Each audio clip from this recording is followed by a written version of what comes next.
مجھے بتاؤ عائشہ سے روشن خیال کون تھا؟ اور ان کا انداز ہی ہے. مشکات کے اندر حدیث موجود ہے، میں دکھانے کا ذمہ دار ہوں اگر کوئی دیکھنا چاہتا ہے. مشکات شریف کتاب الجنائز کی آخری حدیث ہے. عائشہ سارے مجمع کے اندر بیان کر رہی ہیں، صحابیات بیٹھی ہیں سامنے، خواتین بیٹھی ہیں، اور آپ وہاں پر بیان کرتی ہیں. آپ ان کو بتاتی ہیں، آپ فرماتی جس وقت حضور علیہ السلام کا وصال ہوا نا، حضور علیہ السلام دنیا سے ظاہری طور پر رخصت ہو گئے، تو حضور علیہ السلام کی مبارک قبر کیونکہ ان کے حجرے کے اندر بنی ہے، تو جس وقت بن گئی، تو جس وقت میں نے حضور علیہ السلام کی مبارک قبر کے اوپر جانا ہوتا نا، حاضری دینی ہوتی، تو میرے اوپر ایک چھوٹی سی اوڑھنی ہوتی اور میں اس کو سر پر لیتی اور حضور کی بارگاہ میں حاضر ہو جاتی، کیونکہ میں خیال کرتی ہے تو میرے شوہر ہیں، تو ان سے زیادہ پردے کی مجھے کوئی ضرورت نہیں ہے. وہاں پر کھڑی ہو جاتی. اور اس کے بعد جب میرے باپ کا انتقال ہو گیا حضرت بکر صدیق کا، ان کو بھی حضور کے پہلو کے اندر دفن کیا گیا.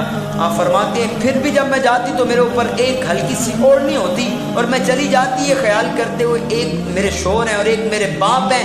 لیکن جس وقت حضرت عمر دنیا سے رخصت ہو گئے اور آپ کو بھی حضور کے پہلو کے اندر دفن کیا گیا، آپ فرماتے ہیں واللہ ما دخلت علیہا الا وانا مشدودۃ وعلی ثیاب حیاء من عمر. کا خدا کی قسم کھا کر کہتی ہوں کہ پہلے جس وقت میرے باپ اور حضور علیہ السلام کی قبر مبارک تھی، میں جاتی تھی تو ہلکا سا دوپٹہ لیا ہوتا تھا، کوئی پریشانی نہیں ہوتی تھی کہ چلو میرا شوہر ہے اور ساتھ میرے باپ موجود ہے. لیکن جس وقت حضرت عمر کو حضور کے ساتھ دفن کیا گیا، آپ کہتے ہیں خدا کی قسم جب بھی میں جایا کرتی تھی تو میں اس حال کے اندر جاتی تھی کہ میرا سارا کا سارا جسم ڈھکا ہوتا تھا اور بڑی ایک چادر لے کر اپنے اوپر میں اس کو لپیٹ کر جایا کرتی تھی، کیونکہ مجھے عمر دنیا سے چلے تو گئے ہیں لیکن ان کی قبر وہاں پر موجود تھی، مجھے اس سے بھی حیا آیا کرتی تھی. یہ انداز ہے، مجھے اس سے بھی حیا آیا کرتی تھی.